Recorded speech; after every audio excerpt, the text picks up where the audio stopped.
इस्लामाबाद की खुसूसी अदालत ने तोशा खाना 2 केस में बानी पीटीआई इमरान खान और उनकी अहलिया बुशरा बीबी पर फ़र्द जुर्म आयद करने की तारीख मुकर्रर कर दी।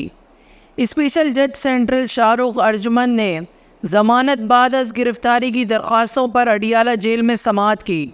बानी पीटीआई और बुशरा बीबी को कमरे अदालत में पेश किया गया। वकील सफ़ाई ने ज़मानत बाद अज़ गिरफ़्तारी की दरख्वास्तों पर अपने दलाइल मुकम्मल कर लिए।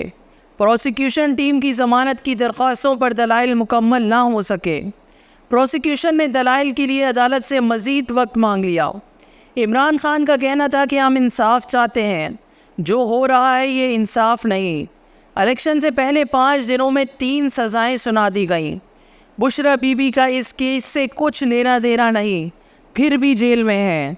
हम 22 घंटे जेल के दड़बे में गुजारते हैं। अदालत ज़मानत की दरख्वास्तों पर आज ही फ़ैसला करे। अदालत ने प्रोसिक्यूशन को दलाइल के लिए मज़ीद वक्त देते हुए केस की समाअत 28 सितंबर तक मुलतवी कर दी। इसके अलावा अदालत ने तोशा खाना 2 केस में भी बानी पीटीआई और बुशरा बीबी पर फ़र्द जुर्म आयद करने की तारीख भी मुकर्रर कर दी। अदालत के मुताबिक तोशा खाना 2 केस में 2 अक्टूबर को बानी पीटीआई और बुशरा बीबी पर फ़र्द जुर्म आयद की जाएगी।